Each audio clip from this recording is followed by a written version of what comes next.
Hello friends, Jason here for ChartGuys. We're taking a look at some stocks that are related to the Wuhan virus outbreak. These are stocks that often get cited as interesting volatile tickers during periods of biological uncertainty, if we're going to call it that. We had some Ebola virus quite a few years ago that had a very similar impact on the markets. The lack of impact on the markets overall is something to note, but in the short term, there was a lot of volatility in a very few specific names. So what we're going to do is go through 5 or so tickers that are seeing a lot of action as we relate and evolve through the media coverage of the Wuhan virus issue. So what we're going to do is go through the daily time frame. We're going to explain some of the setups, what potential things we could look for using technical analysis, and see how we could possibly profit from this volatility. So we're going to start with APT. APT on the daily time frame. And the first thing I want to point out is on the daily time frame, for the most part, we're going to be ignoring RSI values. You can see that APT has traded pretty consistently inside the sideways channel for a long time without a lot of volatility.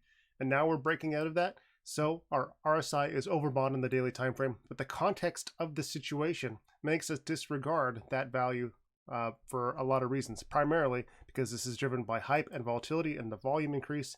I don't even know the volume registers the same way as it does over here.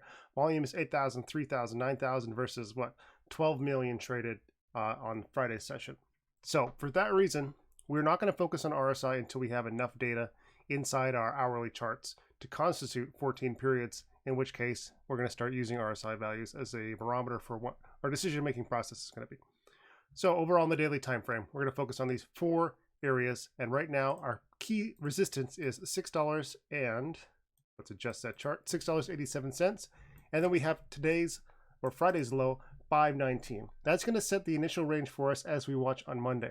Now, what I want to do now is explain how APT got to this point, because it was actually a very good hourly chart. We can see we're slowly creeping up these higher lows on the daily time frame. And on the hourly, this is what it looked like here. Hourly breakout, we consistently are setting hourly higher lows and 4-hour higher lows. We keep walking the price up here, and we had this key resistance at 504. We broke over that on the January 23rd, and then we see another key level of resistance finally Friday, big breakout day, and we're still following this overall trend line. So this is what we want to watch on the hourly time frame. How long can we sustain this uptrend movement? And we may be able to draw that more effectively as the pattern evolves, but it's all about the 4-hour higher lows at this point. 4-hour higher lows, we lose higher lows, we consolidate on the hourly time frame, we keep walking up our 4-hour higher lows, and we have not lost those yet. So on the 4-hour time frame, what we want to do is hold our last low of 587. If we lose a higher low on the next candlestick on 587, what we're going to look for is going to be a hourly consolidation. We haven't done good hourly consolidation for a while. Our last major support level on the hourly is going to be down at 519, and if we go to the daily time frame, that is the low of day. So that is what we're looking for to hold for potential bullish continuation. A hold of 587. If we lose 587, we're going to look for 519 to act as support and see if we can get a double bottom on the daily time frame. Very volatile in the middle of the day. A lot of good patterns to utilize. Keep your eyes on those 5-minute trends and 15-minute consolidation periods as we move forward. We had a big sell-off going into the end of the day Friday, but it looks like bulls bought a lot of that action up in after hours, so we have a good potential setup for that 4-hour continuation. All eyes on 587. Upside is pretty much as far as the bulls want to take it right now. Daily resistance, as I said, I think it was 689, 687 is our daily resistance level. LAKE, a little bit of a different setup on the daily time frame, but again, we're focusing on the short-term RSIs, not caring too much about this volatility that we're seeing, and we are seeing a lot of it. I should say we aren't caring too much about the RSI, but we are very interested in the volatility that we're seeing here. So our resistance in this breakout period is 1534. Let's adjust our magnets. 1541. And then we're also going to be focusing very, very much on the last trading range, which was 1485 and 1305. We are still walking up higher lows in the daily time frame, and as long as bulls continue to do that, they're going to remain in control of that 4-hour time frame. Now, speaking of the 4-hour, let's go there. Consistently setting our higher lows. We do have a zone of resistance to watch out for between 15 psychological and 1485. I would suspect that the 15 is going to be the key level for us to break over. If bulls can get over 15, 1541, seems like a relatively sure thing, given the fact that it's going to take a lot of momentum and a lot of interest and continued hype in this area for bulls to march all the way back up to 14. As long as they stay over 13.05, they're going to be in good shape. On the hourly time frame, we can see that we are getting into a little bit of almost an equilibrium with not enough time to flesh that out. So what I would like to see would be for us to hold under 1485, establish a lower high, a higher low, and build up an EQ pattern. Now this is going to be largely dependent on the media coverage that we're going to see and what the overall market is going to do.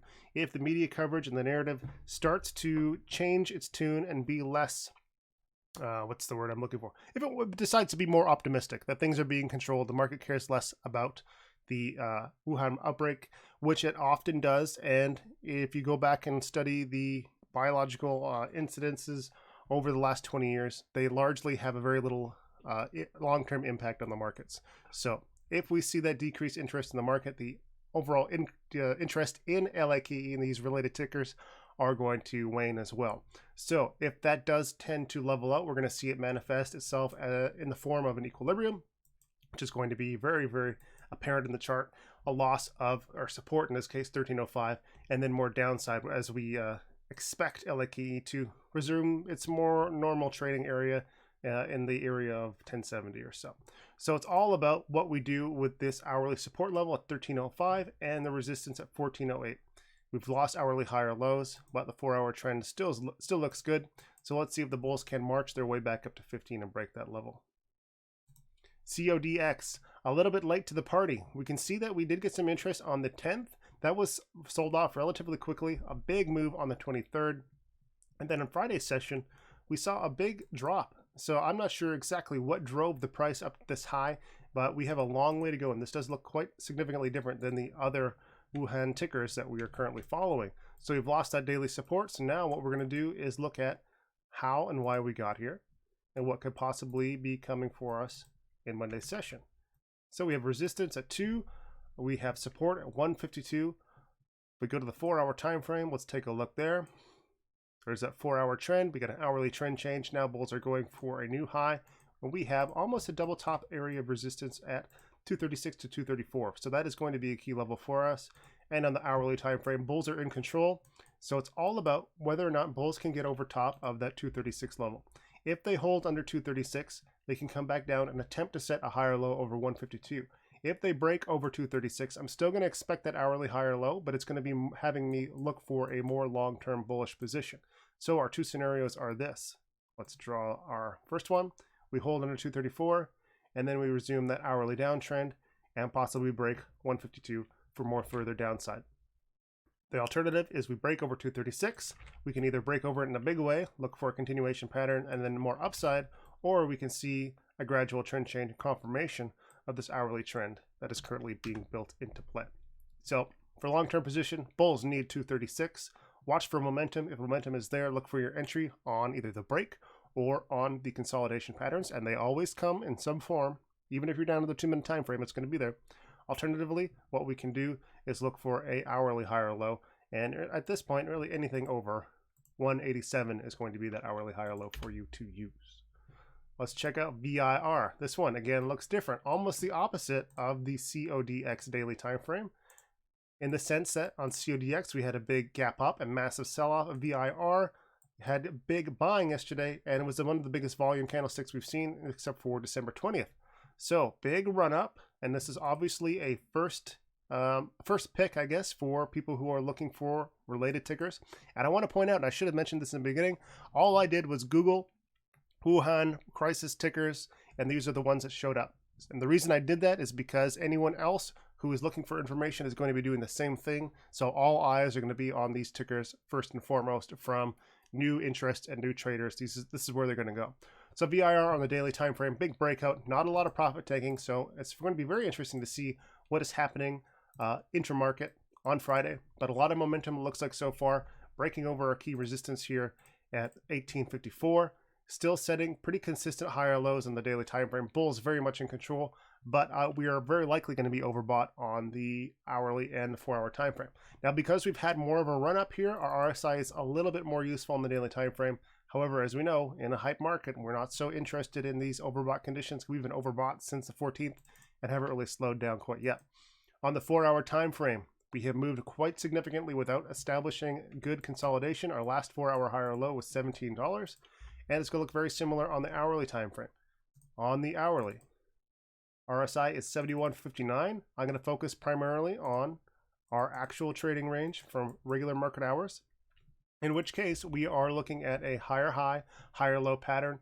Now expecting hourly consolidation. Anything over 17 is going to be good hourly consolidation levels. So I would expect to see a little bit of a slowdown around our EMA 26. This level will evolve, so I'm not going to mention a number. And eventually, we need to see bulls get a higher low, something over 17, looking for that 5-minute trend change, look for that base of support to be established. And if we see continued interest in this sector, that would be the area that I would look to load some VIR in a long position. If we lose, actually, we see downside consolidation and the hourly time frame, we knock out $17, that's going to be bearish overall. That's going to be a loss of the hourly uptrend. It's going to be a loss of the 4-hour uptrend, and that would have us looking relatively bearish. Let's go jump to the daily time frame. That would be giving up almost all of our gains from Friday and knocking out a key support. And the only other support underneath that in this current trading action would be 1601. Last ticker, NAVX. This one is actually more interesting than those other guys because it's got this beautiful macro equilibrium that we can see in the form of these inside bars. Inside bars are when you have the range of one candlestick fitting entirely inside the previous. So what I'm going to do is go lock out this 1814 and 724. So that's the range of the 23rd. And on the 24th, we can see that our high was 812, 2 cents lower, and our low was 1751. So there is a tightening range here. Now this is inside bar of the previous day's inside bar, and we're not including after hours action. But let's take a look at what this looks like.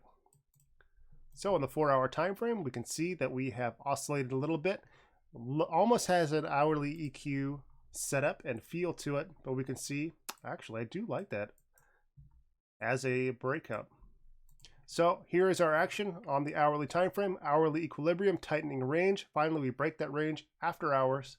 Let's see where we open pre-market. If we open inside this range of pre-market, I want to see bulls break 814 again. If this was regular trading, this would be a very, very strong upside continuation signal after 3 days of consolidation. We broke 814. Now we're consolidating and possibly a 15-minute bull flag, and there it is. So there's your 15-minute bull flag. Two potential scenarios. Monday morning, we open in the range of 814, 751. We do the same thing in regular trading, a break of 814, and then I'm going to look for a break over top of the high of our pre-market consolidation and breakout 864. So a lot of potential here, and I like this one the best. It's showing us the most interest in pre-market. It's showing us the best possible setup on the daily time frame as far as clarity goes. And I think this one, should we see good market conditions and good upside, has potential for upside movement. If we break 850, then our next resistance is going to be $10 psychological. So good setup there.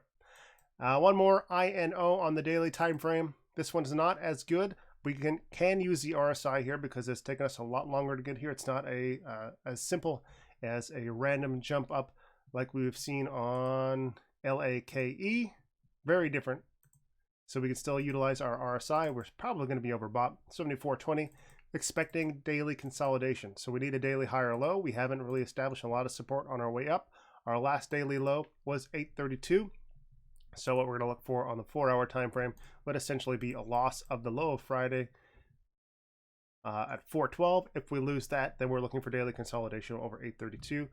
On the other hand, if bulls continue to establish higher lows with a higher hourly low over 412, we're going to look for a resistance break above 470, and more importantly, the market hour level 463. Okay, I think that's enough for us to work with today. It's going to be a fun trading on Monday. If you're interested in learning more about how to do this, how to read charts, and how to plan for different scenarios, there are a lot of resources out there. Some books. If you want to email me, I'll give you some book advice, info@chartguys.com, or just check out our page or other videos. This is what we like to do. So thank you so much for watching and have a great week.